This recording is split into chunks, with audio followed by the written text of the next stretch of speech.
Right, boys and girls, it's that time of week again. It's book review time. This week's book, Julia Neuberger, Antisemitism, what it is, what it isn't, why it matters. I started reading this, and first chapter I was pretty much impressed with. She seemed to be quite balanced, quite fair, quite informative in the sense of telling you where anti-Semitism came from, how it started, where a lot of stereotypes come from, etc., etc. For instance, the stereotype of Jews being greedy comes from England, where they would force them essentially to work in the money lending business because other professions were off limits to Jews. So that was quite interesting, quite informative.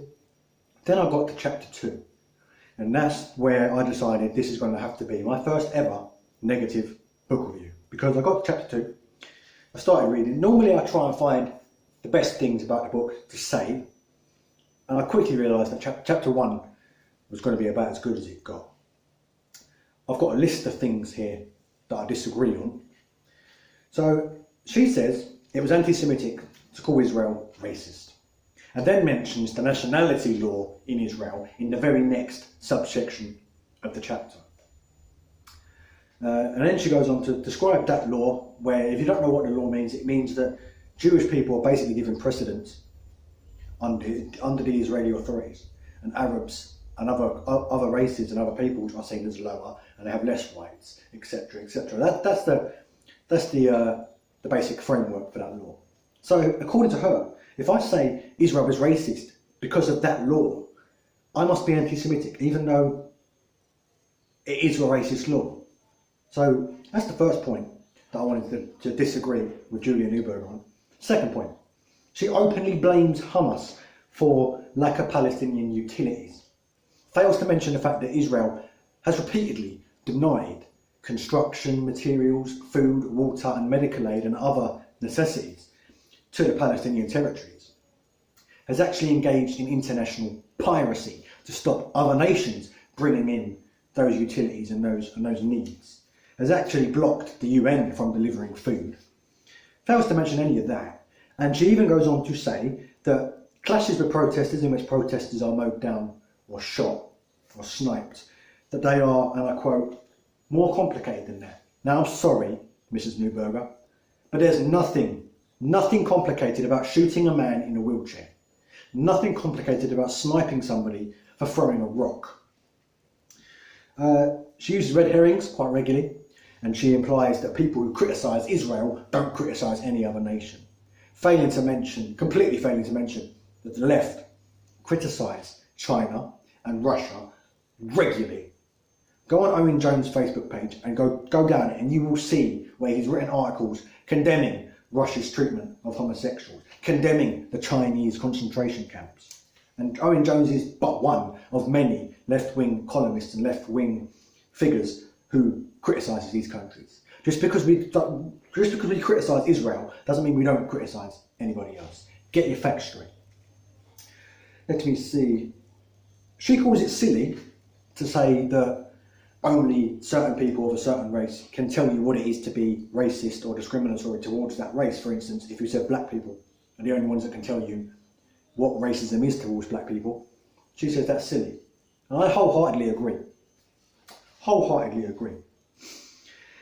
But then she goes on to say that Labour and people in Labour and left-wing thinkers and left-wing supporters and fans and followers, that they are telling Jews what it is to be anti-Semitic when they say that Corbyn, the anti-Semitism claims around Corbyn and around Corbyn's Labour, when people say that they are fabricated or exaggerated or used as a tool, she's saying that we're telling Jewish people that what it is to be anti-Semitic. Well, I thought it was silly to imply or to claim that only Jewish people could tell you what is anti-Semitic, that only black people could tell you what it is to be racist towards black people. I thought that was silly, Mrs. Neuberger.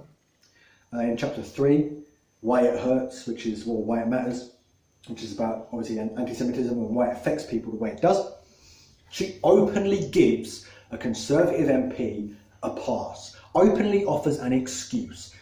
The Conservative MP, whose name escapes me, used the term cultural Marxism, an anti-Semitic slur from many, many moons ago. In fact, I believe the Nazis were one of the first people to start using it. And she says she used the term cultural Marxism, albeit ignorantly, or she used words to that effect, that she used it in lack of understanding of its implications, and in lack of knowledge of where it came from, in lack of awareness that it was anti-Semitic. So she gives her a pass, offers no pass, no excuse for the behaviours of Corbyn, Labour and his supporters and people on the left in Labour.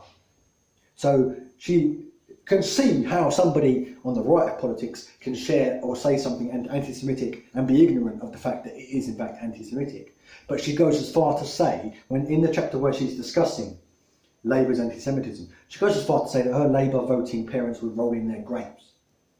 So why does one party get a pass and the other not get a pass? She also entirely fails to mention Corbyn's long history of being arrested fighting the National Front, an openly anti-Semitic organisation.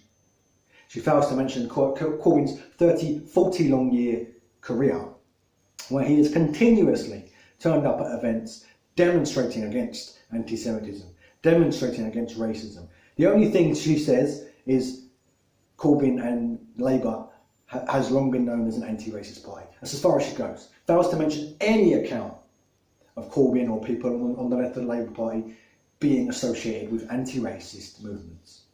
Fails to mention any of that. And yet she offers an excuse, an open excuse for a Tory MP.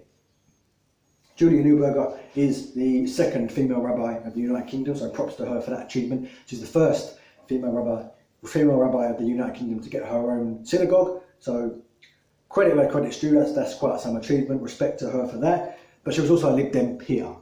And we all know Lib Dem basically means yellow Tory. So what more did I expect, really? So get this book if you want to get really fucking angry, or don't get it if you want to read something that's actually balanced and actually discusses the claims around Labour and anti-Semitism and right-wing anti-Semitism and does it equally, fairly, with a balance. She started out, chapter 1 was very strong, very informative.